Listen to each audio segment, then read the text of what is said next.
परमेश्वर सबको महान परमानेंट और सदा की आशीष दे। आमीन। सभी बहनों से रिक्वेस्ट है, प्लीज़ अपना सिर कवर कर लीजिए। जो भी इस समय इस प्रार्थना को देख रही हैं सारी बहनें, उन सभी से रिक्वेस्ट है कि प्लीज़ अपना सिर कवर करके रखिए। और सभी भाइयों और बहनों दोनों से रिक्वेस्ट है कि अपना सिर झुकाकर परमेश्वर के पवित्र हजूरी में आइए। आंखें सभी की बंद हो। आज परमेश्वर सबको महान और परमानेंट आशीष देने वाले हैं। आमीन। Hallelujah, hallelujah, hallelujah. यहोवा पिता तुम्हारी तारीफ हो, तारीफ हो, तारीफ हो। प्रभु यीशु जी तुम्हारी तारीफ हो, तारीफ हो, तारीफ हो। पवित्र आत्मा जी तुम्हारी तारीफ हो, तारीफ हो, तारीफ हो। पिता, पुत्र और पवित्र आत्मा जी तुम तीनों की तारीफ हो, तारीफ हो, तारीफ हो, तारीफ हो, तारीफ हो, तारीफ हो, तारीफ हो, तारीफ हो, तारीफ हो, तारीफ हो, तारीफ हो, तारीफ। हे पिता जमीन और आसमान के मालिक, हम सबके प्यारे पिता प्रभु यीशु नासरी, उन सबके प्यारे पिता प्रभु यीशु नासरी जो तक विश्वास करते हैं मेरे पिता प्रभु जी। खुदा बाप प्रभु जी, मैं तेरा बेटा बलवीर एक बार फिर से तुम्हारे पास आता हूँ। मेरे साथ उस मेरे सारे भाई बहनों को जो तुझ पर विश्वास करते हैं अपने साथ लेकर आता हूँ उस क्रूस की ठंडी छाँव में जहाँ तूने हमारे लिए कुर्बानी दी।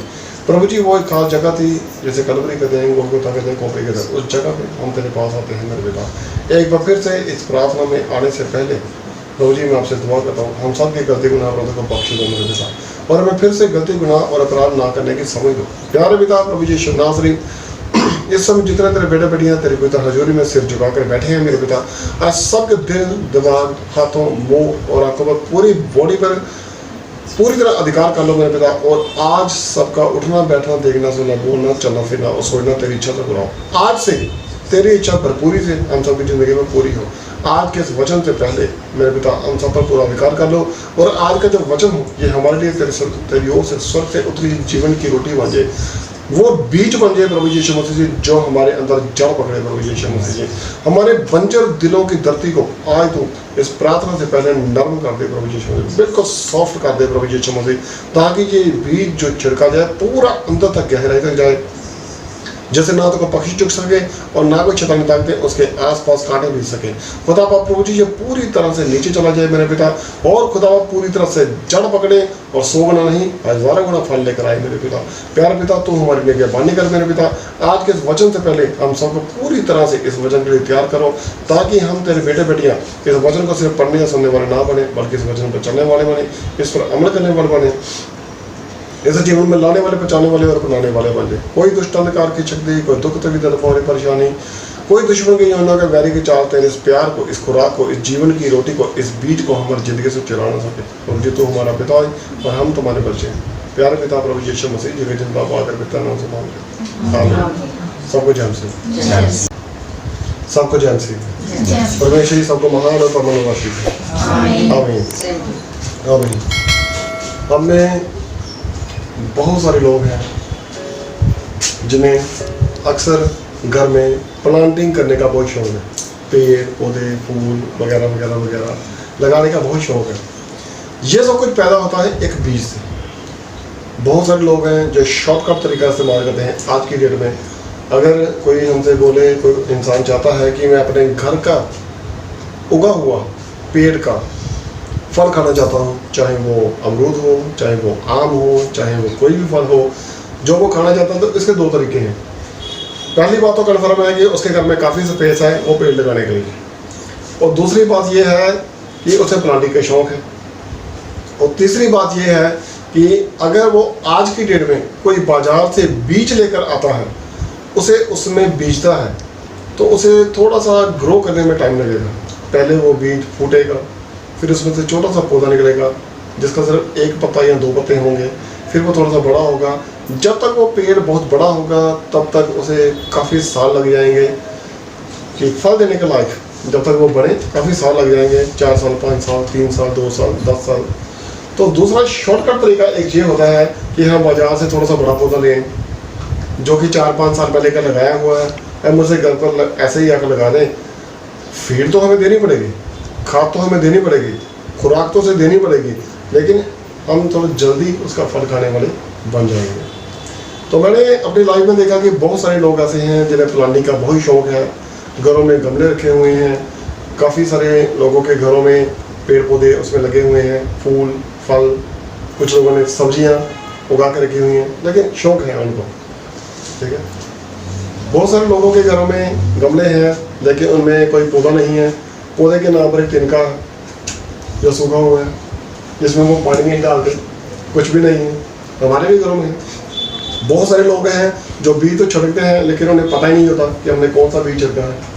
बहुत समय पहले की बात है, मैंने एक पर्सन को देखा जिसने जो बड़े शौक से अपने घर में काफ़ी सारी खुली जगह में, ज़्यादा नहीं थी, ऐसी 5-6 मरले की जगह होगी, उसमें उसने काफ़ी सारे प्लांट्स उगाए। तो हमने सोचा क्या कुछ नहीं, थोड़ी स्पेस खाली पड़ी हुई थी, चलो प्लांट्स उगाते हैं। सुबह उठ कर थोड़ा पानी देते हैं, थोड़ा सा वो पेड़ बड़ा हुआ और पौधे बड़े हुए, उसमें जो सब्जियां लगी तो उन्होंने वो सब्जियों को, पेड़ को उखाड़ के फेंक दिया पौधों में। अरे क्या हुआ, इसे उखाड़ के दिया? अरे यार मैंने सोचा था कि इसमें भिंडी लगेगी, लेकिन ये तो बैंगन, ये तो मुझे पसंद ही नहीं मुझे बैंगन पसंद नहीं है कहता। उसने वो उखाड़ के बाहर फेंक दिए और फिर से उसको लगाना शुरू की तो मैं इस तरह के प्लांटिंग नहीं करता, इस तरह के प्लांटिंग के बारे में नहीं बोलता, लेकिन मैं उस बीज के बारे में बोल रहा हूँ जो परमेश्वर हमारे दिलों के अंदर, हमारे जीवनों में छिड़कता है और जिसे फलवंत करना चाहता है परमेश्वर, वो वचन का बीज। तो प्लांट्स तो बहुत तरह के होते हैं, ठीक है। तो कुछ लोग घरों में पौधे लगाते हैं जिनको शौक बहुत होता है पौधे लगाने का, पेड़ लगाने का, फल बूटे लगाने का, तो वो अक्सर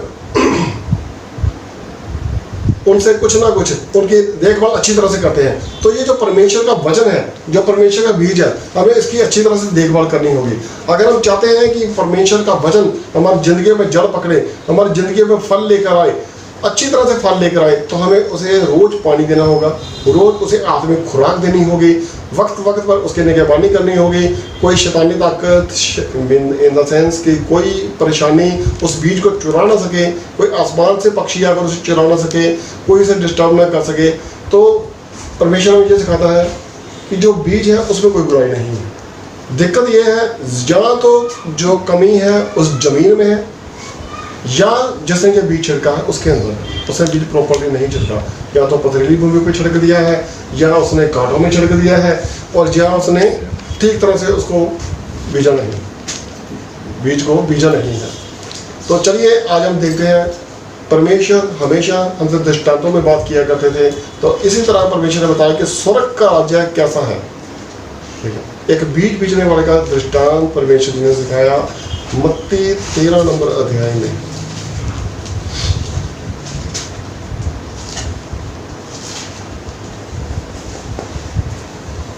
एक से 22। उसी दिन यीशु घर से निकलकर झील के किनारे जा बैठा और उसके पास ऐसी बड़ी भीड़ इकट्ठी हुई कि वह नाव पर चढ़ गई और सारी भीड़ किनारे पर खड़ी रही और उसने उनसे दृष्टांतों में बहुत सी बातें कही। हाँ, जीसस हमेशा दृष्टांतों में शिक्षा दिया करते थे। हाँ जी। एक बोने वाला बीज बोने निकला। परमेश्वर ने जब सिखाया तो उन्होंने बोला एक बोने वाला बीज बोने निकला। हाँ जी। बोते समय कुछ बीज मार्ग के किनारे और पक्षियों ने आकर उन्हें चुग लिया। कुछ बीज मार्ग के किनारे गिरे और पक्षियों ने आकर उन्हें चुग लिया। हाँ जी। कुछ बीज पथरीली भूमि पर गिरे, हाँ जी, जहाँ उन्हें बहुत मिट्टी ना मिली और गहरी मिट्टी ना मिलने के कारण वह जल्द उग ना आए। अब देखो बीज में कोई कमी नहीं, कुछ भी मार्ग के किनारे गिरे, कुछ भी पथरीली जमीन पर गिरे जहाँ पे मिट्टी गहरी नहीं थी। अब मिट्टी की कमी है, बीज के अंदर कमी नहीं है। ठीक है, रास्ते के किनारे गिरे, वो जमीन बीजने के लायक जगह नहीं है। ठीक है। हाँ जी। पर सूरज निकलने पर वे जल गए और जड़ ना पकड़ने से सूख गए। मीन्स जब हम बीज बीजते हैं, चाहे वो पथरीली भूमि पर गिरा हो, चाहे वो रास्ते में गिरा हो, चाहे वो अच्छी भूमि पर गिरा हो, धूप तो लगेगी, परेशानी तो आएगी। अगर कोई जन बोलता है कि मैं मसीह में हूँ, मुझे कुछ नहीं हो सकता, मुझ पर परेशानी नहीं आ सकती, तो ऐसा नहीं हो सकता। अगर जीसस हमारे साथ हमारी ज़िंदगी की बेड़ी में है, किश्ती में है, बोट में है, तो इसका मतलब ये नहीं कि हमारी किश्ती हम पर समस्याएं नहीं आएंगी, लेकिन एक बात कन्फर्म है कि हमारी किश्ती डूबेगी नहीं। तो वो धूप तो लगेगी, प्रॉब्लम तो आएगी, लेकिन जिसकी मिट्टी गहरी होगी वो बचा रहेगा, जिसकी जड़ गहरी होगी वो बचा रहेगा। हाँ जी। कुछ बीज झाड़ियों में गिरे, कुछ भी झाड़ियों में भी गिरे। हाँ जी। और झाड़ियों ने बढ़कर उन्हें दबा डाला। और झाड़ियों ने, अब झाड़ियाँ पहले से बड़ी हुई थी, बीज ने अभी पैदा होना था, समस्याएं पहले से खड़ी थी। ठीक है, मीन्स बहुत सारे पर्सन हमारे पास ऐसे आते हैं जो बोलते हैं मेरे हस्बैंड की किडनी खराब है, वो 2 बार आते हैं प्रार्थना करेंगे, हाँ भाई आराम है, आपका पहले से काफ़ी बेटर है। हाँ जी एक खुशखबरी है, हाँ जी बताइए, हाँ जी बहन जी बताइए क्या खुशखबरी है। मैंने कल बपतिस्मा ले लिया। इतनी जल्दी बपतिस्मा ले लिया? आपको कितनी देर होगी चर्च आते हुए? बस ये आज दूसरा सैटरडे था, आपको पता है बपतिस्मा क्या होता है? नहीं, लेकिन मेरा हस्बैंड ठीक हो रहा था। ये क्या था? जल्दी हो गया। मिट्टी गहरी नहीं है, ठीक है। समस्याएं पहले से खड़ी हैं, लेकिन उन समस्याओं ने उसे दबा लिया, ठीक है। बॉडी के अंदर प्रॉब्लम है, यह नहीं कि परमेश्वर ठीक नहीं कर सकता, परमेश्वर ठीक करता है। हमारे सामने अनगिनत गवाहियां हैं। आज तक जितने भी केसेस हमारे सामने आए किडनी वाले या हार्ट वाले, उनमें एक भी ऐसा नहीं जो ठीक नहीं हुआ, सारे ठीक हुए। लेकिन जड़ गहरी होनी चाहिए, समस्याएं पहले से खड़ी हैं, ठीक है। तो हमें उस बीज की रखवाली भी करनी पड़ेगी। हाँ जी। पर कुछ बीज अच्छी भूमि पर गिरे। पर कुछ बीज, यानी कि यहाँ 4 बार जिक्र किया गया है।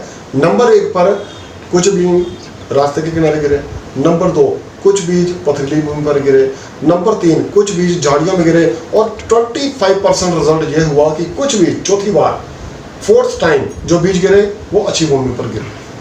अच्छी भूमि का जिक्र पहले क्यों नहीं किया गया, बाद में क्यों किया गया? ठीक है। हमारे घरों में किसान छुपे बैठे हैं, घरों के अंदर। मैंने बहुत बार जिक्र किया है, हमारे एक रिलेटिव हैं जो अमृतसर में हैं, उन्होंने अपने घर पे खेती की हुई है। उनका घर है ज़्यादा से ज़्यादा 2-2.5 मरले का, बहुत छोटा सा घर है। जितना एक किचन होता है छोटा सा, किचन से भी छोटा उसका घर है। तो छत के ऊपर उन्होंने शुगर के मतलब गन्ना जैसे बोलते हैं, उसकी खेती की हुई है, छत के ऊपर लगाया हुआ है। बहुत सारे प्लांट्स लगाए हुए हैं। तो घर के अंदर जैसे बोलते हैं मक्की, वेट, बहुत सारा कुछ उसने काफ़ी कुछ उगाया हुआ है। तो मैंने उसको बोला यार ये आप छत के ऊपर कैसे? कहता भाई कुछ नहीं, जो शुगर केन होता है उसकी जड़ ज़्यादा गहरी नहीं होती, उसके लिए मिट्टी की ज़्यादा जरूरत नहीं है। तो हमने देखा कि ये बहुत टैलेंटेड पर्सन है। आज हमारे घरों में किसान छुपे बैठे हैं जिनके अंदर बहुत टैलेंट है, ठीक है। लेकिन कुछ और भी टैलेंट वाले पर्सन होते हैं। जैसे मैं आपको एक एग्जाम्पल देता हूँ, ठीक है। एक भाई साहब किसी नर्सरी में गए और बोले मुझे एक वाइट कलर का पौधा चाहिए, गुलाब के फूल का, वाइट कलर का गुलाब फूल चाहिए, गुलाब का पौधा चाहिए, तो जो लगभग 2-2.5 फुट का हो, तो मुझे अर्जेंट चाहिए, अर्जेंट चाहिए, आज ही चाहिए, अभी चाहिए, किसी भी तरह चाहिए नर्सरी के अंदर। तो उसका वो जो नर्सरी का सेल करने वाला था उसका जो भाई आया, कहता 4 फुट के करीब चलेगा, 4 फुट का ठीक है? कहता हाँ ठीक है। वो वाइट कलर वाला ना, हाँ, और जिसमें 2-3-4 फूल लगे हो, कहता हाँ, कहता यार वो वाला नहीं है, वो वाला पौधा हमारे पास नहीं है, कोई और किस्म का पौधा चाहिए तो वो मिल जाएगा। कहता वही क्यों चाहिए? कहता मेरी वाइफ अपने मायके गई, उसने घर के बाहर एक पौधा लगाया हुआ था, उसने मुझे बोला इसकी रखवाली करना अच्छी तरह से, ऐसे रोज पानी देना, अगर ये सूख गया तो फिर देखना क्या होता है। वो जाता था, ठीक है। लेकिन पास से गली के पास से गुजरती एक बकरी उसे खा गई। तो कहता जब वो वापस आएगी तो मेरी खैर नहीं, तो प्लीज़ मुझे एक पौधा दे दो। कहता भाई नहीं। तो इस तरह के टैलेंटेड पर्सन भी होते हैं जो बाजार से लाके सेम वैसा ही वहाँ पे रख देते हैं, ठीक है। कुछ लोग बाजार से लगी लगाई सब्जी वाला पौधा ला के रख लेते हैं घर पे, है ना। और कुछ टैलेंटेड पर्सन ऐसे भी होते हैं जिन्हें खेती का तो बहुत शौक होता है, लेकिन खेती की नॉलेज नहीं होती, ठीक है। फॉर एग्जाम्पल कोई पर्सन, मैंने ये देखा टीवी में एक बार कि कोई अमेरिका से या कैसे कोई पर्सन एक आया, वो गांव में घूम रहा था, नेता टाइप। उसने देखा एक किसान ने कंधे पर जो खेती करने के लिए औजार होता है वो रखा हुआ था। उसने ऐसे बोला आप यहाँ पे खेती करते हैं? हाँ ये सारा खेत मेरा है, तो मैं इसमें अक्सर खेती करता हूँ। ये मैं नई किस्म का एक पुदीना होता है, पुदीना है ना, वो लेकर आया हूँ, इसे आप उगाना, इसकी फसल बहुत अच्छी है, ये बहुत बढ़िया किस्म का है। तो जब वो 2 महीने के बाद वापस आया देखने के लिए, उसने सोचा कि अब तक तो फसल काफ़ी अच्छी हो गई होगी। जब वो देखा तो फसल में खेत कुछ भी नहीं था, खाली था। कहता भाई साहब मैं वो आपको एक छोटा सा पुदीने का पैकेट दे के गया था, उसकी कहता उसको क्या करना था? कहता खेती करनी थी। कहता खेती के लिए दिया था? कहता हाँ तो आपने क्या? कहता मैं तो चटनी बनाए खा गया। मैं तो उसकी चटनी बनाए खा गया। अच्छा है तू, क्या है वचन हमें मिल रहा है, बीज हमें मिल रहा है, लेकिन सबसे पहले हम खुद सेटिस्फाई होना चाहते हैं, पहले हम खुद संतुष्ट होना चाहते हैं, ठीक है। सबसे पहले अगर हम कुछ मांगते हैं तो अपने लिए और अपने परिवार के लिए मांगते हैं सबसे पहले। बहुत कम पर्सन हैं जो मांगते हैं अपने लिए भी, पूरे मोहल्ले के लिए, पूरे देश के लिए, सबके लिए मांगते हैं। लेकिन देखा जाए तो वचन में कोई कमी नहीं है, ठीक है। वो वचन सबके लिए एक जैसा है। डिपेंड ये करता है कि वो किस तरह की जमीन में बीजा गया है। अगर कोई सेल्फिश है तो उसके लिए वचन की इंपॉर्टेंस अलग से है, उस बीज की इंपॉर्टेंस अलग से है। अगर कोई सेवकाई करने के भाव से उस वचन को अपने अंदर लेता है तो उसका फल अलग तरह से होगा। अगर कोई इसलिए करता है कि मैं इसे सोर्स ऑफ इनकम बनाऊंगा तो उसके लिए ये वचन अलग तरह से काम करेगा। जिस तरह का हम उसे पानी देंगे, जिस तरह की हम उसमें खेती करेंगे, जिस तरह का हम उसमें काम करेंगे, वो वचन उसी तरह का फल देगा। तो जीसस ये सब बातें जो बता रहे थे ये अक्सर दृष्टांतों में बताया करते थे। तो आज जीसस ने उनको दृष्टांत दिया तो उनके शिष्य अक्सर उनके बाद में बोला करते थे कि आप क्यों दृष्टांतों में शिक्षा देते हैं। आज की डेट में मुझे ये बड़ा अजीब सा लगा थोड़ा सा वचन। आज की डेट में हमारे पास जो किसान हैं हमारे कंट्री में या ओवरसीज में, फॉरेन में, उनके पास बड़े बहुत ज़बरदस्त किस्म के टूल्स हैं, बढ़िया किस्म के ट्रैक्टर हैं। उनके नीचे जो प्लव्स, जैसे हम लोहे का जो खेती करने का मतलब हल टाइप है ना, प्लव व्हील्स लगे हुए हैं जो खेत को पूरी तरह से छलनी कर देते हैं, बड़ी अच्छी तरह से ज़मीन को नरम कर देते हैं, उनकी क्यारियाँ बना देते हैं। बहुत अच्छी तरह से टेक्नोलॉजी है उनके पास। इस तरह की टेक्नोलॉजी है कि जब वो खेतों में ट्रैक्टर चलाते हैं तो उसके ऊपर एक छोटा सा शेड बना होता है, लंबी सी पाइप लगी होती है, वो उसमें बीज डालते जाते हैं तो बीज अपने आप एक डिस्टेंस पे पड़ना शुरू हो जाता है। उन्हें छिड़काव करने की जरूरत नहीं होती। खेत में घूमकर किसान को एक एक जगह बीज रखने की जरूरत नहीं है, वो अपने आप फिक्स जगह पे सेटल होता जाता है, ठीक है। लेकिन जब जीसस ये बात कर रहे थे तो तब ये टेक्नोलॉजी मौजूद नहीं थी। दोबारा फिर से हम देखेंगे इसी वर्ष 1 से। हाँ जी, अब इसको थोड़ा एक्सप्लेन करेंगे, डिटेल में जाएंगे। जब जीसस ये सब बातें बता रहे थे तब ये टेक्नोलॉजी नहीं थी। हाँ जी। उसी दिन यीशु घर से निकलकर झील के किनारे जा बैठा। हाँ जी। और उसके पास ऐसी भीड़ इकट्ठी हुई कि वह नाव पर चढ़ गया। वह नाव पर चढ़ गया। हाँ जी। और सारी भीड़ किनारे पर खड़ी रही। हाँ जी। और उसने उनसे दृष्टांतों में बहुत सी बातें कही। जीसस हमेशा दृष्टांतों में ही सिखाया करते थे। तो इससे पहले भी उन्होंने कई दृष्टांत सिखाए, तो बहुत सी बातें कही। उनमें से एक ये भी है जो अभी हम फिर से डिस्कस करने वाले हैं, परमेश्वर में बता रहे हैं। हाँ जी। एक बोने वाला बीज बोने निकला। एग्जाम्पल दे रहे हैं, एक बोने वाला बीज बोने निकला। आप उसे आप परमेश्वर का बच्चा बोल लीजिए, परमेश्वर का दास बोल लीजिए, जो परमेश्वर का बीज लेकर निकला है, वो वचन लेकर निकला है। हाँ जी। बोते समय कुछ बीज मार्ग के किनारे गिरे। बोते समय कुछ बीज रास्ते के किनारे गिरे। हम ये भी एग्जाम्पल दे सकते हैं कि रास्ते में चलते चलते कोई इसको पर्सन मिल गया जो बहुत बीमार था। उसने उसको बोला, मुझे जैसे मैं कुछ समय पहले की बात है, मैं राजस्थान से जब घर आ रहा था तो रास्ते में मैं थोड़ा गलत साइड पे एक रोड पे पड़ गया, जहाँ से मैं घर तो आ जाता मेरा, लेकिन 20-25 किलोमीटर रास्ता मुझे लंबा हो गया। मैंने सोचा परमेश्वर की कोई प्लानिंग होगी जो मुझे इस तरफ से लेकर आया है, चलो चलते हैं। रात के 11:30 बजे का टाइम हो गया, 11:30 बजे के करीब का टाइम था। तो मैंने देखा कि मेरे आगे से एक ट्रक चल रहा है। उसके आगे जब रोशनी पड़ रही तो आगे किनारे के वीराने में एक लड़का खड़ा था। उस लड़के ने उसे हाथ दिया लेकिन वो रुका नहीं, ठीक है। मैं जब गाड़ी में उसके पास पहुंचा तो मैंने ब्रेक लगाई। मैं कहा, ब्रदर हेल्प चाहिए? कहता हाँ। कहता आपको कैसे बताऊँ, मुझे हेल्प की ज़रूरत है। मैं कहा अभी अभी अपने उस ट्रक वाले को हाथ दिया था। मैंने पीछे जो गाड़ी में आ रहा था तो मैंने गाड़ी की रोशनी में आपको देखा। कहता ब्रदर मुझे यहाँ से काफ़ी दूर जाना है, 12-13 किलोमीटर है। तो मैं कहा आप यहाँ पे क्या कर रहे हैं? कहता रात का टाइम है, 11:30 बजे, मेरे फादर की डेथ हो चुकी है, मेरी मॉम बीमार है, मेरे सिस्टर को कैंसर है, तो ये सारी दिक्कतें मेरे साथ चल रही हैं। मैं घर में अकेला कमाने वाला हूँ, मैं ढाबे में काम करता हूँ, रात को मुझे छुट्टी लेट हुई है, मुझे कोई कन्वीनियंस नहीं मिल रही है, मैंने आगे जाना है। तो कहता आपको कैसे, आप कहाँ जा रहे हैं? अगर वैसे तो मैंने दूसरी तरफ से जाना था लेकिन मुझे पता नहीं मैं किस तरह से इस रास्ते पर आ गया, चलो आप मेरे साथ बैठ जाओ। वो मुझे बातें करते करते एकदम से बोला, आप क्रिश्चियन हैं, आप मसीह भाई हैं? मैं कहा हाँ जी। कहता इसीलिए मुझे लगा अपनी गाड़ी रोकी। कोई और बहुत सारे निकल के गए हैं लेकिन किसी ने रोका नहीं। तो मैंने बोला, वो कहता आप प्रार्थना करते हैं? मैं कहा हाँ जी प्रार्थना भी करते हैं। तो मेरे सिस्टर के लिए प्रे करेंगे? मैं कहा जी गाड़ी में तो पॉसिबल नहीं है, रात के समय में हम जा रहे हैं, रास्ता बहुत लंबा है, तो आपको मैं अपना विजिटिंग कार्ड देता हूँ, उसमें मेरे दोनों कॉन्टैक्ट नंबर लिखे हुए थे, तो ये ले लीजिए। यह है रास्ते के किनारे बोया हुआ बीज, ठीक है, रास्ते के किनारे बोया हुआ बीज जिसमें कोई क्वालिटी नहीं है। ये ऐसा नहीं कि ये बीज फल नहीं लगा, उगेगा जरूर, बढ़ेगा जरूर। उसे मैंने अपना नंबर दे दिया, लेकिन हैरानी वाली बात यह है उसका मुझे कभी कॉल नहीं है। शायद वो विश्वासी था या नहीं था, लेकिन मैंने वो बीज वहाँ पे छिड़क दिया। फलवंत करना परमेश्वर का काम है।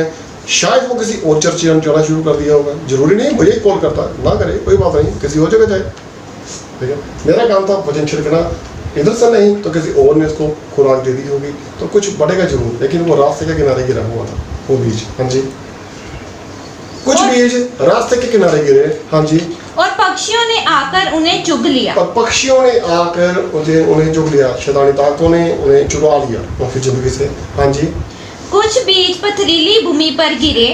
अब बड़ी हैरानी वाली बात है, जो बीज बीज रहा है, एक बीज बोने वाला निकला, बोते बोते ऐसे ही लगा, कुछ बीज रास्ते के किनारे गिरे। अब जो किसान बीज बीज रहा है वो रास्ते के किनारे बीज रहा है या खेत के अंदर खड़ा है, तो बीज रास्ते के किनारे कैसे गिर रहे हैं? अब ये नहीं है कि वो जा रहे हैं तो बीज कहीं रास्ते में गिरते जा रहे हैं, उसे परवाह नहीं, जैसे फिक्र नहीं है। बीज रास्ते के किनारे कैसे गिर गए?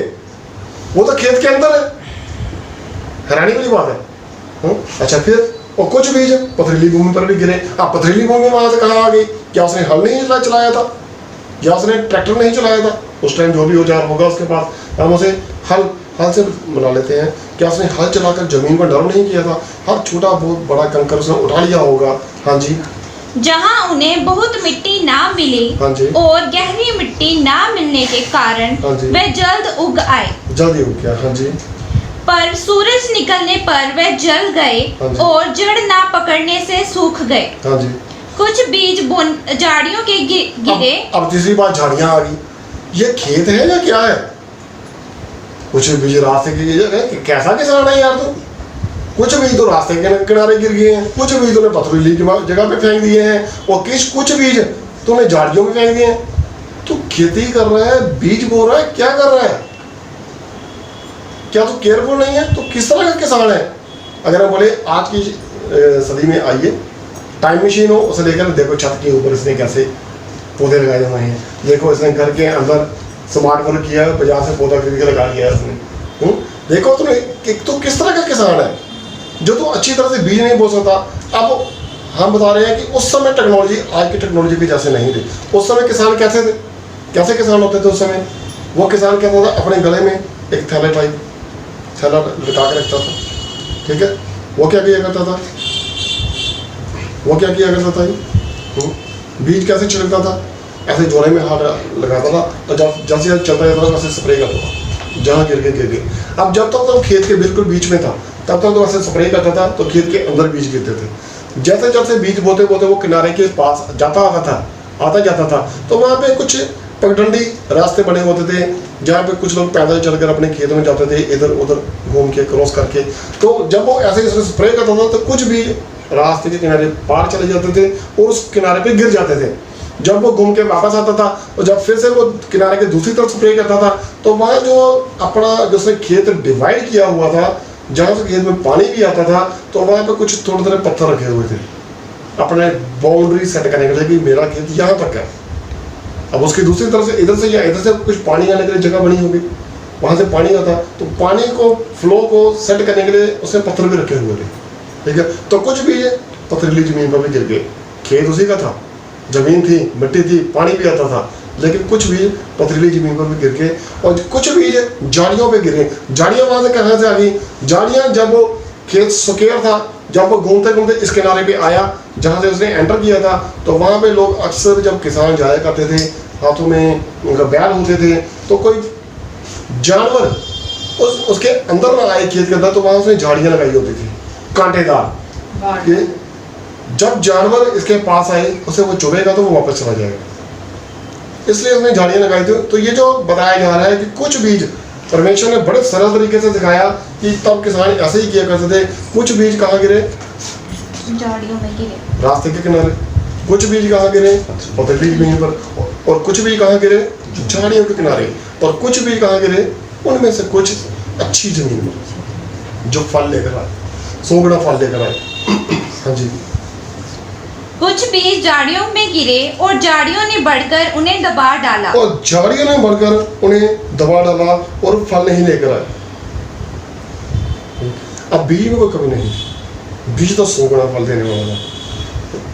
या तो गलती बीजने वाले की है, ठीक है, या गलती उस जमीन की है जहाँ पे वो फेंका गया, ठीक है, या तो वो झाड़ी होगी, या पत्थर होगा, या रास्ते का किनारा होगा जहाँ पे खेती नहीं की गई, यहाँ पे मेहनत नहीं की गई, और रास्ते में जा रहा है, किसी को बता दिया, बाजार से विश्वास करे ना करे, बात ला के कहता मैंने तो बताया था, वो बताया तो था लेकिन उसको एक डोज देने की ज़रूरत थी, उसे पक्की तरह से बताने की ज़रूरत थी, वहाँ पे हल चलाने की ज़रूरत थी, उसे नरम करने की ज़रूरत थी। बहुत सारे भाई बहन हैं जो किसी के पास जाते हैं प्रार्थना करने के लिए जाते हैं, लेकिन 5 मिनट में, 10 मिनट में या 15 मिनट में वापस आ जाते हैं। मैं ये नहीं बोलता कि 10-15 मिनट कम है या ज़्यादा है, जब तक उसे एक पूरी डोज नहीं मिलती, जब तक उसे एक पूरी खुराक नहीं मिलती, सिर्फ जाने की फॉर्मेलिटी मत कीजिए, जाए पूरी तरह से उसे परमेश्वर के बारे में बताइए, ताकि परमेश्वर हमारे अंदर काम करे। परमेश्वर का वचन जब वो छिड़का जाए तो हमारी ज़िंदगी में जड़ पकड़े और फल लेकर आए। अब यहाँ से हमें 4-5 चीज़ें सीखने को मिलती है। एक वर्ष नंबर 10 देखना है दोबारा फिर से 10 नंबर वर्ष दोबारा देखना। चेलों ने पास आकर उनसे कहा, हाँ जी, तू लोगों से दृष्टांतों में क्यों बातें करता है? अब बात वही बात है। हाँ, प्रभु यीशु मसीह हमेशा दृष्टांतों में सिखाया करते थे, बुज़ारत जैसे हम बोलते हैं, ठीक है, ज़्यादा एक्सप्लेन नहीं करते थे। तो उन्होंने बोला जीसस आप सीधा सीधा क्यों नहीं बोलते हैं, सिखा दो सीधा सीधा कि स्वर्ग का राज ऐसा है, ऐसा करना चाहिए, तुम्हें ये नहीं करना चाहिए, तुम्हें वो करना चाहिए। आप क्यों इनसे ऐसे पहेलियों में बातें करते हैं, दृष्टांतों में क्यों बातें करते हैं? तो इसके 2 कारण होते हैं ऐसा बोलने के, या तो उन्हें भी समझ नहीं आई, ठीक है, अगर उन्हें समझ आई। आज की डेट में क्या होता है कि अगर 2% कोई काम कर रहे हैं, उनमें से मान लो 4% है, उनमें से 2 का फायदा हो गया है और 2 का अभी प्रॉफिट नहीं हो रहा है, या किसी कारण वो उस लेवल तक नहीं पहुंच पाए हैं, तो उनका उसने बोला कि इसकी मदद करने का, अरे क्या हमारा काम हो गया तो ठीक है, हमें इससे क्या। ज़्यादातर लोग ये सोचते हैं। तो अब अगर उसका भी नुकसान हो रहा तो वो पता क्या बोलेगा, हाँ मदद तो होनी चाहिए, ये तो जरूरी है, मदद तो होनी चाहिए, हाँ ठीक है। अगर उनमें से एक को पूछा जाए तो नहीं मेरे ख्याल से ठीक है। अब 3 रह गए हैं, 3 में तीनों क्या बोले, नहीं हाँ मदद तो होनी चाहिए यार, एक दूसरे की हेल्प तो करनी चाहिए। अगर उसका लाभ हो गया तो उनमें से कोई तीसरे को जोड़ दो, तो नहीं नहीं यार, फिर थिंकिंग चेंज हो जाती है ना। अब यहाँ जो उन्होंने पूछा है आप क्यों दृष्टांतों में बात करते हैं, शायद इन्हें भी समझ नहीं आया है, ठीक है। या अगर इन्हें समझ आ गया होता तो पहले तो कभी बोला नहीं इन्होंने, पहले तो जीसस से कभी भी नहीं पूछा इन्होंने कि हमें दृष्टांत का मतलब समझाइए, या एक आध बार शायद पूछा होगा, ठीक है। तो आज वो क्यों पूछ रहे हैं, क्या इन्हें समझ आ चुका है या इन्हें भी समझ नहीं आया है? अगर हमें समझ आ गया है, अगर हमें परमेश्वर का वचन समझ आ रहा है तो इसके कुछ रीजन है, और अगर हमें समझ नहीं आ रहा है तो इसका क्या कारण है? शैतान आकर वो आशीष हमारी जिंदगी से चुरा रहा है। जो हम वचन सुन रहे हैं, आसमान से वो पक्षी आ रहा है और उसे चुरा रहा है कि ये वचन फल ना लाए। रास्ते के किनारे जमीन पक्की और मजबूत होगी, जो जल्दी से गहरी नहीं होगी। पथरीली ज़मीन में और रास्ते की ज़मीन में बहुत फ़र्क है। पथरीली ज़मीन में कुछ तो मिट्टी होगी, वो जल्दी जड़ पकड़ लेगा, लेकिन मिट्टी ना होने के कारण, गहरा ना होने के कारण मुसीबत तो आएगी। उन पर मुसीबत ये थोड़ा लेट आई है, जो नेचुरली आनी थी प्रॉब्लम वो उन पर आई, वो धूप निकली और वो जुड़ गए। लेकिन जो फर्स्ट प्रॉब्लम थी, शैतानी ताकतें जो आगे चुराना चाहती थी, वो रास्ते के किनारों पर आई, ठीक है। और पक्षी आसमान से आए और उन्हें चुरा के ले गए। अब दिक्कत ये है कि इन्हें कुछ समझ नहीं आया। हाँ जी, वो चले क्या बोलते हैं? हाँ जी, उसने उत्तर दिया, हाँ जी, तुमको स्वर्ग के राज्य के वेदों की समझ दी गई है। तुम लोग ऐसी बातें क्यों करते हो कि दृष्टांतों में क्यों बात करते हो? मैं इनसे बात क्यों नहीं करता, ओपनली बात क्यों नहीं करता? तुम लोगों को भेज दिया गया है। अगर मैं कोई भी बात परमेश्वर के बारे में बताऊं, स्वर्ग के बारे में बताऊं, परमेश्वर के घर के बारे में बताऊं, तो तुम लोग उसे समझ सकते हो। लेकिन इनकी जिंदगी में सिर्फ दृष्टांत ही है। जीसस ये सब क्यों बोला करते थे? ताकि जीसस चाहते थे कि ये लोग इंटरेस्ट लें, ये मेरे पास आए, मुझे पूछें और मैं इनको एक्सप्लेन कर दूँ। रात के समय फरीसी आता था, गुरुजी उत्तम जीवन पाने के लिए मुझे क्या करना चाहिए? तो क्या जीसस जवाब नहीं देते थे? तरह तरह के लोग उनके पास आकर सवाल पूछा करते थे, तो जीसस जवाब देते थे और पूरा ऑनेस्टली और डीपली उनको आंसर दिया करते थे, कई बार एक और दृष्टांत दे दिया करते थे, जवाब दे देते थे, एक और दृष्टांत दे दिया करते थे। तो आज भी जीसस यही चाहते थे कि लोगों में इंटरेस्ट लें। बहुत सारे लोग जाते हैं, ये चर्च जाते हैं, ब्रदर मैं ठीक नहीं हो रहा, ब्रदर मैं ठीक नहीं हो रही, तो मुझे क्या करना चाहिए। अब जहाँ भी जाते हैं, कभी आपने उनसे बात की नहीं, परमेश्वर तो दिलों और गुर्दों के जानने वाला परमेश्वर, तो फिर हमें क्यों बता रहे। अगर दिलों और गुर्दों के जानने वाला परमेश्वर है तो समस्या आगे रखो ना परमेश्वर के, ठीक है। हाँ जी। पर उनको नहीं, क्योंकि जिसके पास है उसे दिया जाएगा। जिसके पास कुछ है उसे और दिया जाएगा, जिसे थोड़ी समझ है उसे समझ और दी जाएगी, लेकिन जिसके पास है ही नहीं, ठीक है, वो सिर्फ वेस्ट करना है। अगर कोई बीज बीजता है लेकिन उसे समझ नहीं है तो परमेश्वर के जान पता क्या बोलता है, तो बीज करो, वेस्ट कर रहा है, तो ऐसा कर, ये मुझे दे।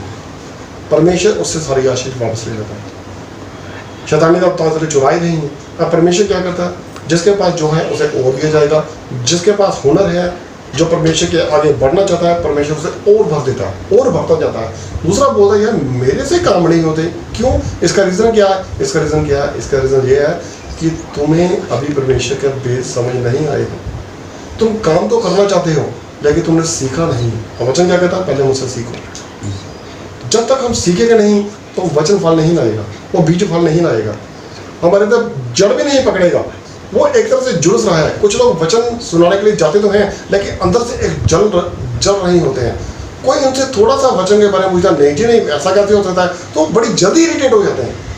मीन्स वचन उनके अंदर गहरा नहीं है, चाहे वो कितना ही पुराना पास्टर क्यों ना हो, चाहे वो नया क्यों ना हो। हाँ जी। और उसके पास बहुत हो जाएगा। हाँ जी। पर जिसके पास कुछ नहीं है, हाँ जी, उससे जो कुछ उसके पास है हाँ, वह भी ले लिया जाएगा। कुछ नहीं है, जिसके पास कुछ भी नहीं है, कुछ भी नहीं है। ये कुछ इस तरह से है कि डॉक्टर लड़का पहली बार या दूसरी तीसरी चौथी बार पांचवी बार स्कूल में या कॉलेज में मेडिकल का स्टूडेंट है, वहाँ पे जाता है तो उसे एक निर्जीव प्राणी पर उसे ऑपरेशन करने की एक ड्राइंग दिखाई जाती है कि ऐसे से ऑपरेशन करता है, वो कहता है चल गया बड़ा, और घर आके ऑपरेशन करना शुरू कर देता है। ठीक है, ये रिस्की है, ये बहुत रिस्की है। ठीक है। हाँ जी। मैं उनसे दृष्टांतों में इसलिए बातें करता हूँ कि वह देखते हुए नहीं देखते। इसका कारण क्या है? वो देखते तो हैं लेकिन नहीं देखते। ये जीसस नहीं बोले, जीसस ने फिर से बोला आप यहाँ पर इल्जाम लगाते हैं, ठीक है, नहीं यशाया नबी ने बोला, वैसा बोलते हैं, मैं नहीं बोला, यशाया नबी ने बोला। हाँ जी। और सुनते हुए नहीं सुनते। इन्हें दिखाई तो देता है लेकिन देखते नहीं है। देखते तो हैं, दिखाई नहीं देता। जैसे होता है ना, रात को कुछ ड्राइवर ऐसे गाड़ी चला रहे, नशा किया हुआ है, आंखें तो खुली हैं लेकिन दिखाई कुछ नहीं दे रहा, वो सो रहे होते हैं, अंदर से सो रहे होते हैं। वो देख रहे हैं, आंखें खुली हैं, जिस तरह एक पत्थर की मूर्ति है उसकी आंखें जो है लेकिन देख नहीं रही। देखते हो इसी तरह हम सुन खड़े रहते हैं। जब कोई बोलते हैं ब्रदर मैं आपसे, हाँ मेरे से बात कर रहे थे, क्या बोल रहे थे, क्या बोल रहे थे, यार कमाल है, तो सो थोड़ी था, मैं इतनी देर से बोले जा रहा हूँ, लड़की बोलती है मैं बोले जा रही हूँ, आपको सुनाई नहीं दे रहा। नहीं, मेरा ध्यान कहीं और था। ठीक है, रीजन यही है, वो देख तो रहे हैं लेकिन दिखाई नहीं दे रहा, वो सुन तो रहे हैं लेकिन कान के अंदर नहीं जा रहा। तो इसका मतलब ये है शैतानी ताकतें उसे चुरा कर ले जा रहे हैं, उनका वैरी उसकी जिंदगी से ये सारी आशीष चुरा रहा है। हाँ जी। और नहीं समझते उनके विषय में यशायाह की ये भविष्यवाणी पूरी होती है। उन्होंने ये पूछा, शायद कोई किसी ने इल्जाम लगाने के बारे में सोचा होगा कि जीसस हमसे ऐसा बोलते हैं। मैं नहीं बोलता, ये जीसस कहता है यशायाह नबी ने बोला।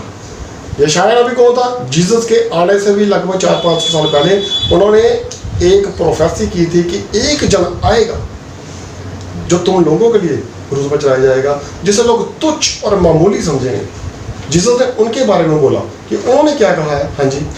तुम कानों से तो सुनोगे पर समझोगे नहीं। तुम कानों से सुनोगे जरूर लेकिन तुम्हें समझ नहीं आएगा। हाँ जी। और आंखों से तो देखोगे पर तुम्हें ना सूझेगा। तुम आंखों से देखोगे भी लेकिन तुम्हें समझ कुछ नहीं आएगा, तुम्हें सूझेगा कुछ नहीं कि हमें क्या करना चाहिए। सब कुछ आंखों के सामने हो रहा होता है लेकिन हम खड़े रहते हैं कि हम क्या करें। बहुत सारी घटनाएं, एक्सीडेंट हमारे सामने हो जाती हैं। घटनाएं, incident means accident means incident, हम देख रहे होते हैं, हमें पता होता है हमें क्या करना चाहिए, लेकिन अब पता क्या होता, अगर हम बोलते तो बुरे बनते, अगर हम ये करते तो ऐसा होता। होता ना होता बात की बात है। वचन क्या बोलता है? तेरी बात हाँ की हाँ हो और ना की ना हो। तुम्हें समझ दी गई है कि कहाँ पे बोलना चाहिए, कहाँ पे नहीं बोलना चाहिए।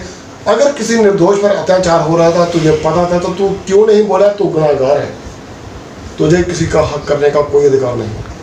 परमेश्वर क्या करेगा? उससे ये आशीष छीन लेगा, चाहे वो कोई भी हो। अगर कोई जन जो परमेश्वर का जन है, उसे पता है कि इस इंसान को ये प्रॉब्लम है और ये प्रार्थना करने से ठीक हो सकता है, अगर किसी को पता है, मुझे पता है कि इस भाई के, इस बहन के शरीर के अंदर ये रोग है और ये रेमेडीज लेने से या ये ट्रीटमेंट करने से ये ठीक हो जाता है, और अगर वो मैं उसे नहीं बताता तो मुझसे बुरा इंसान कोई नहीं। जो सब कुछ देखता है लेकिन कर कुछ नहीं करता, मैंने देखा है और सुना है, ठीक है। शैतान ने आंखें बंद कर दी है, ये देखते हुए भी नहीं देखते और सुनते हुए भी नहीं समझते। हाँ जी, क्योंकि इन लोगों का मन मोटा हो गया है। मन मोटा हो गया है। क्या कहते हैं? हमें इससे क्या, हमें मतलब क्या है? हमारा काम हो गया यार से अपना ये देखे, इसका बाप ऐसा था, इसकी माँ ऐसी थी, होगा तो लोग और बुराई कर रहे हैं। बात इसकी हो रही है ना कि इसके माँ बाप की। हाँ, इनका मन मोटा हो चुका है, यानी कि ये सेल्फिश हो चुके हैं। हाँ जी, और वे कानों से ऊंचा सुनते हैं। ऊंचा सुनाई देता है, बार बार इन्हें बोलना पड़ता है, भाई साहब मदद करो, हेल्प करो। 4 बंदे बोलते हैं यार इतनी बार बोल दिया, चलो अब तो चले। कुछ लोग सुन लेते हैं, चलो थैंक्स जीसस का, ऊंचा तो सुनते हैं, सुनाई तो देता है। कुछ लोग तो हिलते नहीं, जैसे वो तो पत्थर की स्टैचू से भी बुरे हैं, सुनाई नहीं देता। हाँ जी, और उन्होंने अपनी आंखें मूंद ली हैं। आंखें देखते हुए भी बंद कर ली हैं और कान सुनते हुए भी बंद कर लिए हैं। अब यशायाह नबी के, जब नबी के मुख से जो निकले हुए शब्द थे जो जीसस ने बोले, लेकिन यशायाह नबी ने जीसस के बारे में भी कुछ बोला है। यशायाह नबी की किताब 53 नंबर जाएगी, 2-3 वर्ष पे देख रहे हैं।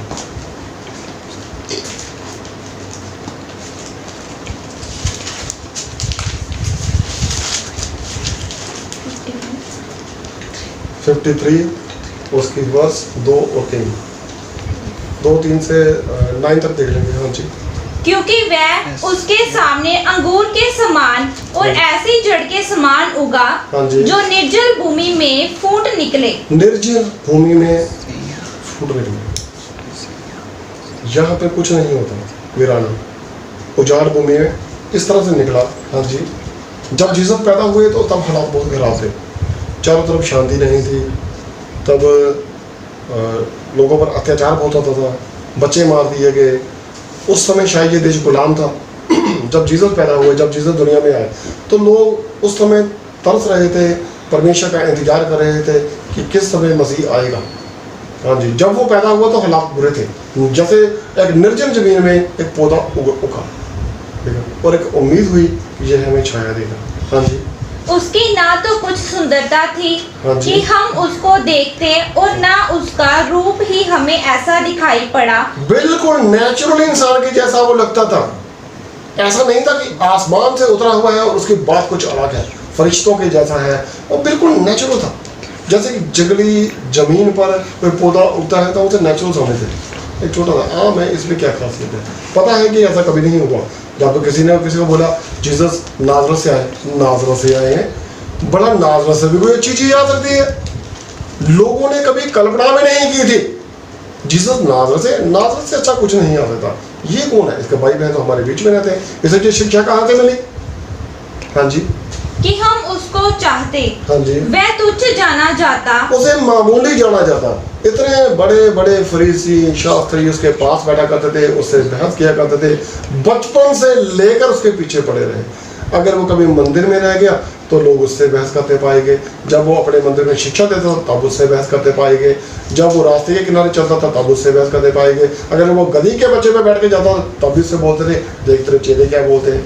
हमेशा टोका टोकी उससे लगी रहती थी, लेकिन उसने कभी किसी का पलट का जवाब नहीं दिया। हाँ जी, और मनुष्यों का त्यागा हुआ था। मनुष्यों का त्यागा हुआ था। अगर वो इस झील के उस पार गया, गेरसानिया प्रदेश में, वहाँ से उन्होंने 2 इंसानों के बीच में से एक दुष्ट आत्मा की सेना निकाली और लोगों ने बोला आप यहाँ से चले गए। उसे त्याग दिया, उसे कबूल नहीं किया। हाँ जी, वह दुखी पुरुष था, हाँ। रोग से से उसकी जान पहचान थी। लोगों से उसकी जान पहचान थी। वो दुखी पुरुष था।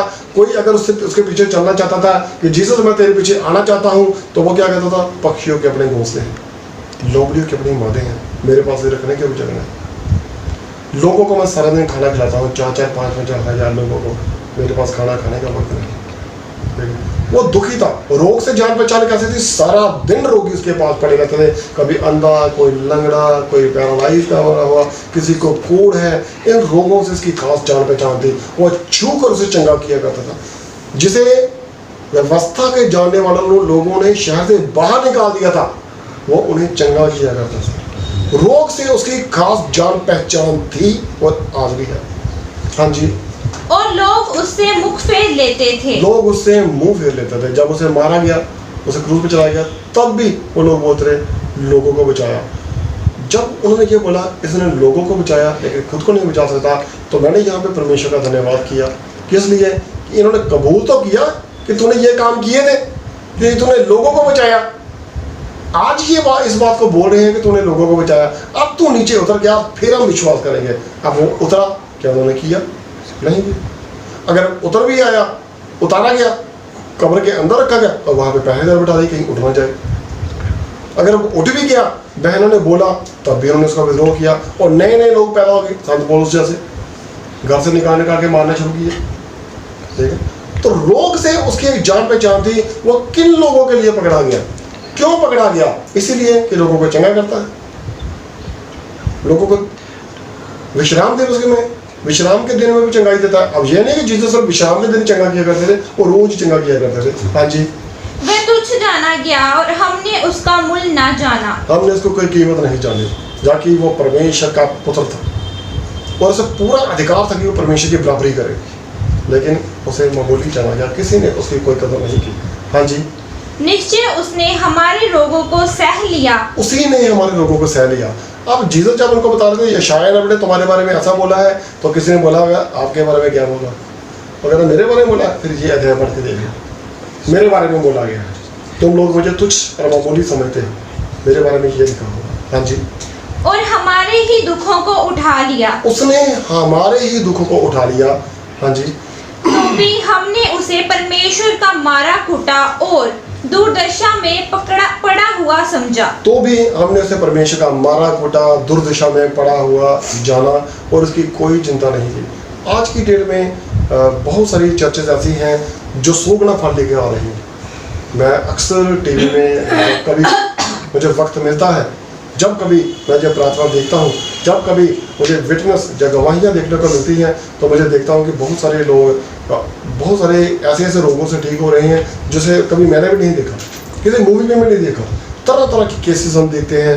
3-3 दिन के मरे हुए लोग जिंदा हो जाते हैं, किसी को स्किन की प्रॉब्लम थी, कोढ़ गायब हो जाता है। मेरे सामने की बात है, मैंने ऐसे ऐसे गवाहियाँ देखी हुई हैं अपनी लाइफ में। तो बहुत सारी चर्चेज आती हैं जो 100 गुना फल लेकर आ रहे हैं। अब जीसस एक चर्च चला रहे थे, आज की डेट में भी पास्टर चर्च चला रहे हैं। परमेश्वर ने बोला मेरे बच्चे मुझसे बड़े बड़े काम करेंगे, अब डेफिनेटली करेंगे, ये कर रहे हैं। ठीक है। अब जीसस और इनमें क्या फर्क है? ये लोग क्या बोलते हैं, किसी को रोग है चर्च आ जाना, कोई बात नहीं, बीमार है चर्च आ जाना, कोई बात नहीं, कर्जा है तुझ पर, कोई बात नहीं, चर्च आ जाना, तेरे लिए प्रार्थनाएं करेंगे, हम सब मिलकर प्रार्थनाएं करेंगे। ठीक है। तुम आ जाना, कोई बात नहीं, आ जाना आ जाना आ जाना, सभी को बुलाते हैं। ठीक है। जीसस हमेशा घिरे रहते थे इन लोगों से, बीमारों से, कर्जदारों से, रोगियों से और सताए हुए लोगों से। किसी को गुप्त रोग है, वो पीछे से आकर पल्ला छूने को तैयार है। किसी की बेटी मार रही है, वो आगे खड़ा है। किसी को स्किन की प्रॉब्लम है, और दाऊद के पुत्र मुझे चंगाई दे। कोई अंधा है, परमेश्वर दाऊद के पुत्र मुझ पर दया कर। तरह तरह के लोगों के पास आते जीसस घिरे रहते थे इस लोगों से। आज की डेट में पास्टर जी क्या चाहते हैं? बहुत सारी चर्चेज हैं जो बड़ी हुई हैं, छोटी भी हैं। वो क्या कहते हैं? वो चाहते हैं कि हमारे पास लोग हैं, लेकिन किस तरह के लोग? जो वेल ड्रेस्ड, अच्छे अच्छे पैंट कोट कपड़े पहने हो, सुंदर हो, यंग एंड एनर्जेटिक हो। बूढ़े लोग ना आए, मुश्किल है, ये कोई कुछ कर नहीं पाते। कोई ऐसा पर्सन आए जो मेरा इलेक्ट्रिसिटी का बिल पे कर दे, कोई ऐसा पर्सन आए मेरा गेट लगवा दे, कोई ऐसा पर्सन आए जो मेरी मोटर ठीक करा दे पानी की। ये किस तरह के लोग हैं? ये इस तरह के लोग चाहते हैं कि इस तरह के लोग हमारे पास ना आए। वो चाहते हैं वो आए जो ये सारे काम कर दें। और बहुत जीसस क्या चाहते थे? रोगी आते हैं, आने दो, परमेश्वर ने चंगा करना है। सामर्थ किसे मिलेगी? इसी को मिलेगी जो काम करना चाहता है, इसके पास और बढ़ जाएगा, और जिसके पास नहीं है उसे वो भी ले ली जाएगी। होता क्या है, कुछ वक्त के बाद वो चर्च खाली हो जाती है। मैंने एक चर्च देखी, वहाँ पे मैं एक बार प्रार्थना करने के लिए गया, तो मैंने देखा कि मुझे फील हुआ जैसे चर्च के दीवारों पे कुछ चिपका हुआ है। मैंने आंखें बंद की तो मुझे लगा जैसे फरिश्ते हैं। मैंने बोला भाई ये बड़ी आधुनिक चर्च है। वो कहता हाँ बहुत संगत है, बहुत संगति है। एक बार वहाँ पे बहुत बारिश हो रही थी, इतनी ज़्यादा बारिश हो रही थी कि कोई नहीं आया चर्च में, सिर्फ एक लड़की वहाँ बैठी थी, सिर्फ एक लड़की। और वो गई कहाँ से, 15 किलोमीटर दूर से। उस मोहल्ले का कोई नहीं आया, पूरी चर्च खाली। पास्टर जी खड़े हैं, उनकी वाइफ है और वो लड़की अकेली। मैं बड़ा हैरान हुआ। परमेश्वर जिसको जैसे आना है, परमेश्वर जैसे देना है, परमेश्वर तो उसे ले आएगा। ठीक है, पास पास के लोग नहीं पहुंचे, दूर दूर के लोग आ जाते हैं। जो पीछे हैं वो आगे हो जाते हैं, जो आगे हैं वो पीछे हो जाते हैं। परमेश्वर का वचन क्या कहता है? ठीक है, हम परमेश्वर क्या चाहते थे, उनके पास कैसे लोग आए, जो परेशान है, ये मजदूरी और बहुत से दबे हुए लोग मेरे पास आओ। ये क्या बोलते हैं, जो सुखी हो परमेश्वर तुमको सब कुछ भर दिया है, तुम लोग मेरे पास आओ और दशमांश लेकर आओ, खुले दिल से दो, परमेश्वर तुम्हें और देगा, देगा परमेश्वर और देगा। दे दो परमेश्वर को दे दो, परमेश्वर जरूर देगा। परमेश्वर तुम्हें 1000 गुना देगा, 100 नहीं 1000 गुना देगा। ठीक है, तो परमेश्वर क्या बोलता है, सभी तरह के लोग मेरे पास आओ। हाँ जी, परंतु वह हमारे ही अपराधों के कारण घायल किया गया। परंतु वह हमारे ही अपराधों के कारण घायल किया गया। अब जीसस के पास किस तरह के लोग आते थे, वह बेचारे चुंगी लेने वाले, जैसे बोलते थे तो मेरा गुरु तो पापियों के साथ खाता है। लोग इनकी तुलना किससे करते हैं, इनसे, उनसे नहीं करते थे जो ठीक होके जा रहे हैं। अब ये चुंगी वाले को जीसस घर से तो लेकर नहीं आए, वो अपने मर्जी से के पास आया, जीसस ने उनको चंगाई दी। ठीक है, तो आज की डेट में वो फर्क है। बीज वही है जो छिड़का जा रहा है, किस तरह की जमीन पे छिड़का जा रहा है, किस नीयत से छिड़का जा रहा है, कौन छिड़क रहा है। कोई फॉर्मेलिटी कर रहा है, कोई गहरी मिट्टी खोद कर छिड़क रहा है, कोई रात को प्रार्थनाएं करता है, बहुत बहुत बैठकर जाग जाकर फास्टिंग करके प्रार्थनाएं करके उन बच्चों के लिए दुआएं कर रहा है और वो चंगे हो रहे हैं। कुछ लोग कहते हैं दुआ तो की थी लेकिन फिर जो परमेश्वर की इच्छा, वो इस तरह से बोल देता है। उसके फेस से पता चलता है इसने कुछ नहीं किया। वचन छिड़कने वाला कौन है? कटनी क्या है? कटनी दुनिया का अंत है। एक वक्त तो आएगा तब दुनिया खत्म हो जाएगी। ठीक है, हमने जो बीजा है हमें इसका फल मिलेगा, लेकिन हमें बड़ी सावधानी से वो बीज बीजना है कि वो रास्ते के किनारे ना गिरे, वो पथरीली जमीन पर ना गिरे। ठीक है, और वो झाड़ियों में ना गिरे। अच्छी भूमि पर फूंक फूंक कर पैर रख कर चलना है। वो अच्छी भूमि में उसे खाद भी देनी है, उसे पानी भी देना है, उसकी निगहबानी भी करनी है कि पक्षी आकर चुरा ना ले। आज की डेट में भी खेतों में पुतला लगाता है ऐसा, पक्षी को धोखा देने के लिए कि पक्षी ना आ जाए। ठीक है ना, तो हमें क्या करना होगा? अब बचाया कौन जाएगा? बचाया कौन जाएगा? वो बचाया जाएगा जो विश्वास करेगा। मैं ये नहीं कहता बपतिस्मा ना लो, जिस तरह से बहन ने लिया, ले लो, अच्छी तरह से समझ तो लो। जो काम आप करने जा रहे हैं आपको उसका पता है। जब तक आप कच्चे हैं उस मिट्टी में, उस पथरीली जमीन पे जब गिरा है बीज, अगर उसकी जड़ गहरी नहीं होगी तो आप सूख जाएंगे। प्रॉब्लम तो आएगी, धूप तो निकलेगी, वो खेत के सेंटर में पड़े हुए बीज में भी निकलेगी, और जो किनारे पे पड़ा उस पर भी निकलेगी, जो रास्ते के किनारे उस पर भी निकलेगी, पथरीली जमीन वाले पर भी निकलेगी। धूप तो निकलेगी, समस्या तो आएगी, लेकिन जो अच्छी भूमि में बीजा गया वो क्या फल लेकर आएगा? दोबारा से उधर मत्ती पर कुछ अच्छी भूमि पर गिरे, हाँ जी, और फल लाए। कुछ अच्छी भूमि पर बीज गिरे थे।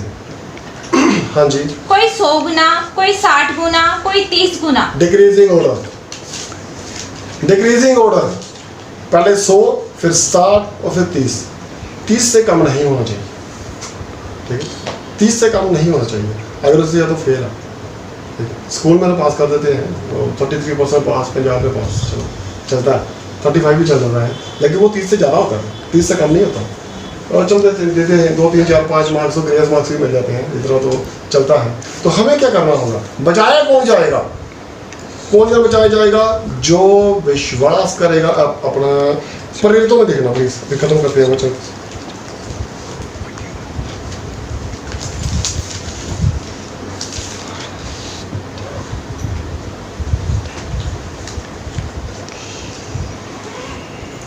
प्रेरितों 2 नंबर अध्याय की वर्ष 38 से।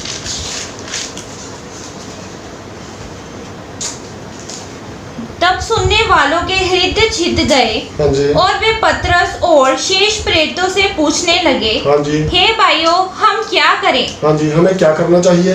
जब उन्होंने देखा कि बड़े बड़े काम हो रहे हैं, चमत्कार हो रहे हैं, लोग चर्च में जाते हैं, इमीडिएटली बपतिस्मा ले लेते हैं, चर्च में जाना शुरू करते हैं। मैं ये नहीं कहता ना जाओ, जाओ, विश्वास करो, करना चाहिए, विश्वास करो। तो हमें क्या करना चाहिए? हाँ जी, पतरस ने उनसे कहा, हाँ जी। मन फिराओ। अपना पहले मन बदलो, सबसे पहले अपना मन बदलो। मन किस चीज से फिराना है? दुनिया से नहीं, बुरे कामों से। जब तक हम बुराई नहीं छोड़ेंगे, अपने गलत काम नहीं छोड़ेंगे, तब तक हमें कोई फायदा नहीं है। हाँ जी, मन बदलो। हाँ जी, और तुम में से हर एक हाँ जी, अपने अपने पापों की क्षमा के लिए। दूसरे नंबर पर पहली बात तो अपना मन चीज करिए, बदलिए, अपने मन को बदलो, बुरे कामों से मन को बदलना है। फिर दूसरी बात पे अपने गुनाहों को कबूल करना कि मैं ये जो गलत काम आज तक करता आया हूँ, जब मैंने करने की कोशिश की कि अनजाने में मुझसे हो गया, मैं फिर से नहीं करूँगा। माफ़ी मांगो, पहले मन बदलो, फिर गुनाहों की माफ़ी मांगो। हाँ जी, यीशु मसीह के नाम में बपतिस्मा ले। बाद में प्रभु यीशु मसीह को ग्रहण करो। बपतिस्मा लेना में मसीह को ग्रहण करना, बाद में ग्रहण करना है। हम सीधा जाते हैं तालाब में डुबकी। जिस तरह एक बहुत बड़ी एक थाली, जब बर्तन पड़ा है जिसमें शहद पड़ा हुआ है, अब मक्खी क्या करती है? साइड पे करती है, आगे खाती है, ऊपर से एक भूखी प्यासी मक्खिया देती है, इतना शहद सीधा बीच में आगे खा, खत्म, बस। कहते तू ले ले जो लेना, मुझे नहीं मिला, तू ज़्यादा ले ले। जो साइड पे बैठे थे, क्या करना है? आराम से अच्छी तरह से देख, परख, पता नहीं वो गर्म है ठंडा है कैसा है, वो सीधा ही शहद चालता सीधा सेंटर में डुबकी लगानी है बीच में, बस सारा ले लेना, सारा मैं क्या केले पी जाऊंगी बस है। वो क्या सोचते हैं? लो खाओ, कोई बात नहीं, देखो परखो, मसीह को जानो, पहले अपने गुनाहों की माफ़ी मांगो, लालच बुराई परेशानी ये सब छोड़ दो। वचन क्या सिखाता है? दोबारा से पढ़िए भाई। हाँ जी, पतरस ने उनसे कहा, हाँ जी, मन फिराओ और सबसे पहले अपना मन बदलो कि हम बुरे काम फिर से नहीं करेंगे, एटलीस्ट ना करने की कोशिश करेंगे। हाँ जी, और तुम में से हर एक अपने अपने पापों की क्षमा के लिए यीशु मसीह के नाम से बपतिस्मा ले। मन फिराकर फिर गुनाहों की माफ़ी मांगिए और फिर परमेश्वर के पास आकर परमेश्वर को ग्रहण करें। फिर क्या मिलेगा? हमेशा की शांति। वचन क्या कहता है? ए मजदूरी और बोझ से दबे लोगों, मेरे पास आओ, मैं तुम्हें विश्राम दूंगा। जिस तरह हम पहले भी बता चुके हैं, लेकिन पहले मुझसे सीखो। वचन क्या कहता है? पहले मुझसे सीखो कि मैं मन में नम्र और दीन हूँ, कि मैं कितना दया करने वाला हूँ। अगर हम ये चीज़ें मन को बदल कर नहीं आएंगे तो चाहे सारी ज़िंदगी चले, कुछ नहीं होने वाला जब तक हम अपने मन को नहीं बदलेंगे। अगर हमने फिर जाकर वही से वही काम करने हैं जो हम गलत काम करते आए हैं, जो करते रहे हैं, वो आगे भी करते रहेंगे तो कोई फ़ायदा नहीं। आपके हालात में, हमारे हालातों में, आपके में, हमारे हालातों में कोई सुधार नहीं आने वाला है। यही बीज है जो रास्ते के किनारे गिरा जा रहा है। सबसे पहले बीज कहाँ गिरता है? रास्ते के किनारे। सबसे पहले गिरा रास्ते के किनारे, पक्षी आया चुरा के ले गया, वो कहता हमारी तो लॉटरी लगी हुई है। पक्षी बोलता बीज फेंके जाओ, जैसे कुछ मिले ना मिले, बीज पक्षी को पता है इसकी क्या वैल्यू है। ठीक है, वक्त मुझे ज़्यादा इजाज़त नहीं देता। ठीक है, परमेश्वर इस वचन के द्वारा हम सबको महान और परमानेंट आशीष दें। प्लीज़ सभी अपनी आंखें बंद कीजिए और परमेश्वर की पवित्र हजूरी में जाते हैं इस बीज को अपने पर ग्रहण करने के लिए, ताकि हमारे अंदर जड़ पकड़े। Hallelujah, hallelujah, hallelujah. यह पिता तेरी तारीफ प्रभु यीशु जी, एक बार फिर से तुम्हारी तारीफ पवित्र आत्मा जी, एक बार फिर से तुम्हारी तारीफ और पिता, पुत्र और पवित्र आत्मा जी, एक बार फिर से तुम तीनों की तारीफ।